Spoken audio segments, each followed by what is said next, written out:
കേരള സർവകലാശാല സെനറ്റ് യോഗത്തിൽ പ്രതിഷേധം. ഇടത് സിൻഡിക്കേറ്റ് അംഗങ്ങളാണ് പ്രതിഷേധിക്കുന്നത്. ജാതി അധിക്ഷേപം നടത്തിയ ഡീൻ CN വിജയകുമാരിയെ പുറത്താക്കണമെന്നാവശ്യപ്പെട്ടാണ് പ്രതിഷേധം. സാരംഗ് സുധാകരൻ വിവരങ്ങളുമായി ചേരുന്നു. സാരംഗ്, പ്രതിഷേധം ഇപ്പോഴും തുടരുകയാണോ?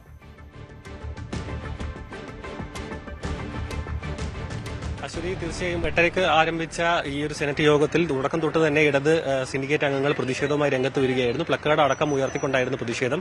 ഇപ്പോഴും പ്രതിഷേധം തുടർന്നുകൊണ്ടിരിക്കുകയാണ്. പലവിധ കാര്യങ്ങൾ അജണ്ടയിൽ ചർച്ച ചെയ്യാനും ഡിഗ്രിയും PG അടക്കമുള്ള പല അക്കാദമിക് കാര്യങ്ങളിലടക്കം തീരുമാനങ്ങൾ എടുക്കേണ്ടതുണ്ട്. പക്ഷേ അതൊന്നും ഈ ഒരു ചർച്ചയിലേക്ക് എടുക്കാൻ പറ്റാത്ത രീതിയിലേക്ക് പ്രതിഷേധം കനക്കുകയാണ് എന്നാണ് നമുക്ക് ലഭിക്കുന്ന വിവരം.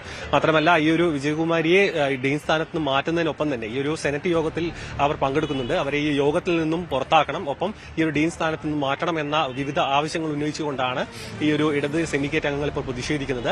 ഈ ഒരു ഡീൻ ഈ ഒരു ജാതി അധിക്ഷേപം നടത്തി ഇതിൽ പോലീസ് കേസ് രജിസ്റ്റർ ചെയ്തിട്ടുണ്ട്. മാത്രമല്ല, ഈ ഒരു അധിക്ഷേപം നേരിടുന്നയാളെ ഈ ഒരു പദവിയിൽ തുടരാൻ അർഹയല്ല. അതുകൊണ്ട് തന്നെ ഈ ഒരു സ്ഥാനത്ത് നിന്ന് മാറ്റണം. മാത്രമല്ല, ഈ ഒരു സുപ്രധാനപ്പെട്ട ഈ ഒരു സെനറ്റ് യോഗത്തിൽ തുടരാൻ അനുവദിക്കില്ല എന്ന ആവശ്യം ഉയർത്തിക്കൊണ്ടാണ് ഇപ്പോൾ ഇടത് സിൻഡിക്കേറ്റ് അംഗങ്ങൾ പ്രതിഷേധിച്ചുകൊണ്ടിരിക്കുന്നത്. 1 മണിക്കൂറോളമായി ഇപ്പോൾ സിൻഡിക്കേറ്റ് യോഗം ആരംഭിച്ചു കഴിഞ്ഞു. പക്ഷേ ഇപ്പോഴും പ്രതിഷേധം തുടരുകയാണ്. അവരെ ഈ ഒരു യോഗത്തിൽ നിന്ന് മാറ്റി നിർത്തുന്നവരെ പ്രതിഷേധം തുടരും. ഈ ഒരു യോഗ നടപടികളൊന്നും പൂർത്തീകരിക്കാൻ സമ്മതിക്കില്ല, അതിൽ യാതൊരുവിധ ഇത്തരത്തിൽ സഹകരിക്കില്ല എന്ന രീതിയിലാണ് ഇടത് സിൻഡിക്കേറ്റ് അംഗങ്ങൾ ഇപ്പോൾ പ്രതിഷേധം തുടർന്നുകൊണ്ടിരിക്കുന്നത്.